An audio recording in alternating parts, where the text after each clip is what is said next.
Mũmbunge wa Kiharu Ndĩndĩ Nyoro arauga ati mbeca Akenya aria mathukumagira kuraya na muciĩ matumaga goko bũrũri-inĩ ciagĩrĩire gukorwo cigĩteithĩrĩria kũhingũra mĩeke ya wĩigithia handũ ha kũhũthĩrwo gũkinyanĩria mahũthĩro ma o mũthenya na kũgũra buroti.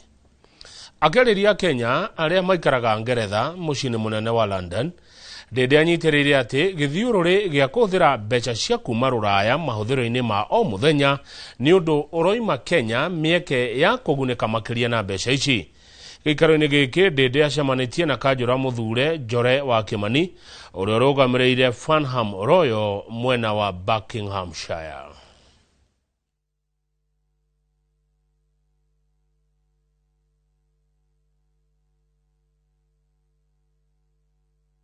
Most of our remittance is consumer-driven remittances. We say to our parents, our brothers, our cousins, consumer-based. Is there a way we can harness the same money we are making, the same amount,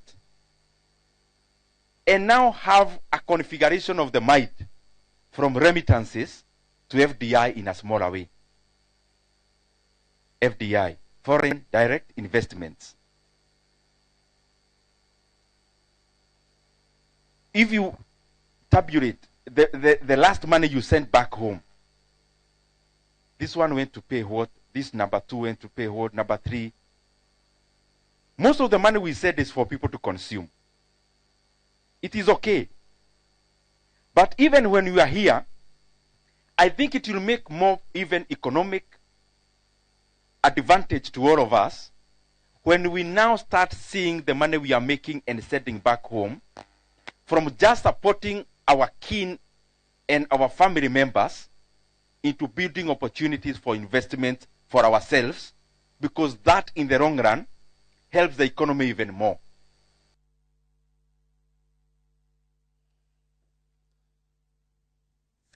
Thengio mũno, ũcio nĩ mheshimiwa